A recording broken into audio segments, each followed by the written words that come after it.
আপনারা দেখছেন বিভিন্ন বিলবোর্ডে মাঝে মাঝে জয় বাংলা লেখা উঠছে। এটা কে লিখে দিচ্ছে? ওই সেক্টরের ভিতরে থাকা কোনো একটা ভূত লিখে দিচ্ছে, তাই না? ঠিক একইভাবে এই যে কর কারসাজি বা কর বৃদ্ধি করা, এটাও এই সরকারকে অজনপ্রিয় করার জন্য এই কাজটা তাদের ভিতরে কেউ করেছে। আমাদের যেই করের মানদণ্ড আছে, সেই মানদণ্ডের কর কি আদায় হয়? আমার এটা জিজ্ঞাসা। আমাদের যে কর সংগ্রহকারী কর্মকর্তা কর্মচারী আছে, এর আগে ছাগল কাণ্ডের কথা আমাদের মনে আছে না? সেই কাণ্ডে, সেই ঘটনায় সেই অফিসারকে গ্রেপ্তার করা হয়েছে, শাস্তির আওতায় আনা হয়েছে?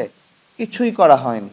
তো আপনি যদি এই কর্মকর্তাদের কিছুই না করেন, তাহলে তো তারা দুর্নীতি করবেই। আমাদের সবচেয়ে দুর্নীতিগ্রস্ত এবং লোভনীয় লোভনীয় দুর্নীতিগ্রস্ত লোকদের জন্য লোভনীয় সেক্টর হলো এই কর। এখানে চাকরি পাওয়ার জন্য সবাই উদগ্রীব হয়ে থাকে, তাই না? তাহলে এই জায়গাটাতে আপনি দুর্নীতি নিয়ন্ত্রণ করছেন না।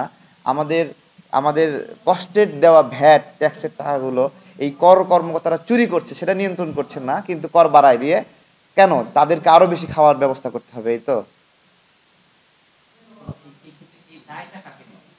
এই দায় অবশ্যই সরকারের দায়। সরকারের লোক ভুল করুক, যেই ভুল করুক, সরকারের দায়। কারণ সরকার এটাকে দেখেনি, কন্ট্রোল করেনি। তারা তাদের কাছে এই তো আমানত ছিল, সেই আমানত তারা রক্ষা করতে পারলো না। আমাদেরকে কথা বলতে হচ্ছে, বিব্রত হচ্ছি আমরা। এটা আমাদের বা এই সরকারের নিয়মিত ভুল আওয়ামী লীগকে প্রতিদিন জনপ্রিয় করবে, এবং আমরা যত ভুল করব তত বেশি জনপ্রিয় হবে। যত বেশি বিদ্যমান শক্তি চাঁদাবাজি করবে, তত বেশি আপনার হলো আওয়ামী লীগ জনপ্রিয় হবে। মানুষ কম্পেয়ার করবে, কম্পেয়ার করতে করতে তখন বলবে যে আগেই তো ভালো ছিলাম। এটা স্বাভাবিক বিষয়। তো এটা আওয়ামী লীগ তার জায়গা থেকে ভবিষ্যৎবাণী করেছে, তারা তো রাজনীতিতে করবেই, কিন্তু এটা বাস্তবতা যে সরকার ভালো রেটিংসে নাই এখন।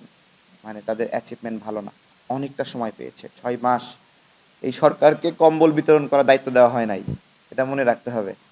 হ্যাঁ, বা অনেক বেশি ফাইল সাইন করবে, আসবে, রেগুলার সাইনে ব্যস্ত থাকবে, এমন একটা অবস্থা। মানে তারা এখন পর্যন্ত সংস্কারের গুণগত আপনার হলো কোনো বাহ্যিক প্রকাশ আমরা এখনো পাইনি।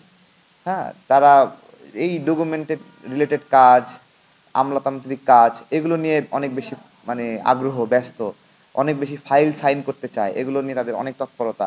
আমরা তো তাদের কাছাকাছি মানে ঘেঁষি ভিড়ি দেখি আমরা।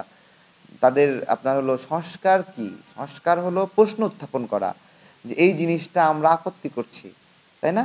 এখন এই আপত্তির জিনিসটা আমরা সবাইকে, নাগরিকদেরকে এবং রাষ্ট্রীয় স্টেক হোল্ডারদের বললাম, আপনারা এটা মানেন কি মানেন না? ঠিক আছে, যদি বলে মানি তাহলে থেকে যাবে, আর যদি বলে মানি না তাহলে চেঞ্জ করতে হবে। এটাই তো সংস্কার। যেমন এক ব্যক্তি 2বার রাষ্ট্রপতি, প্রধানমন্ত্রী হবে কি না, 2বারের বেশি, মানেন কি মানেন না? সবাই মেনে নিল, হ্যাঁ লেটস চেঞ্জ ইট। এটাই তো বিষয়, তাই না? ভোটের ক্ষেত্রে প্রবাসীদের ভোটাধিকার দেবো কি দিব না, হ্যাঁ এবং না এর একটা বিষয়। দিলে কি কি করতে হবে, করতে হবে, এই বাজেট। সো লেটস রিফর্ম ইট। তো অনেক ক্রিটিক্যাল, মানে রকেট সায়েন্স না। তো এগুলো ওইভাবে ধরে ধরে করার উদ্যোগ এখনো আসেনি, বা আউটপুট কম, যে কারণে মানুষের ধীরে ধীরে আস্থা এবং ভরসার জায়গায় কমে যাচ্ছে।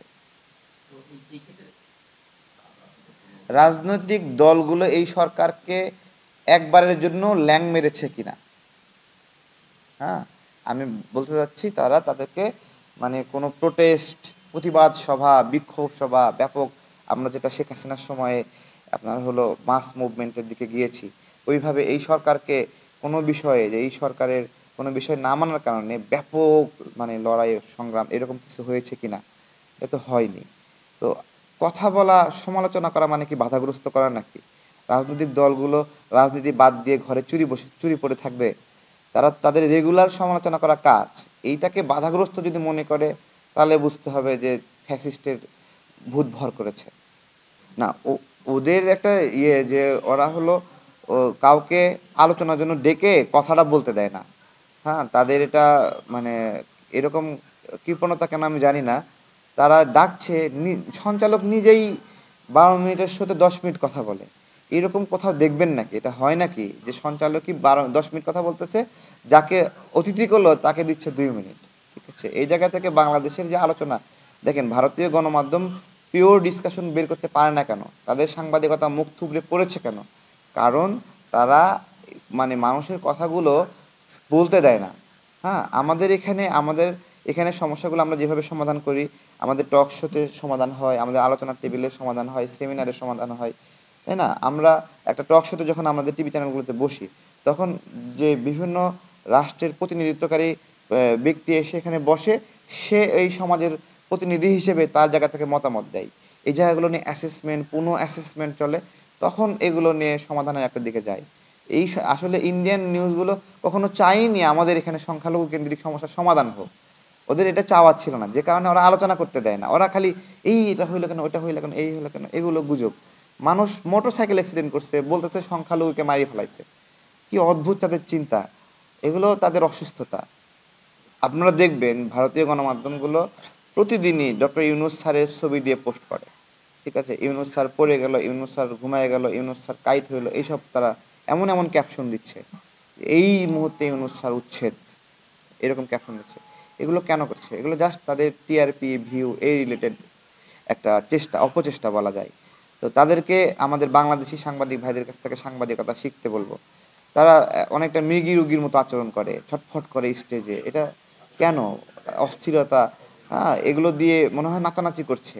তো মানুষ তো সংবাদ দেখতে যায়, তাদের নাচ দেখতে যায় না, তাই না? তাদের সাংবাদিকতায় অনেক ইম্যাচুরিটি আছে। এগুলো আমরা তাদেরকে বলবো, আপনারা গুজব ছাড়েন। গুজব তো একটা মুখরোচক জিনিস। হঠাৎ করে আজগুবি একটা তথ্য হাজির করলে মানুষ দেখবেই।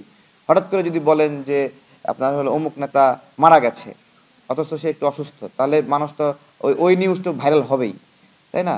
আপনার হলো দুই দেশের সীমান্তে কাঁটাতার বসাবে, এখন যদি আপনি ওখানে নিউজ করে ফেলেন যে মিসাইল নিয়ে ভারত হাজির, ঠিক আছে? তাহলে তো ওই নিউজ তো মানুষ দেখবেই। ওরা এটাই করে আর কি।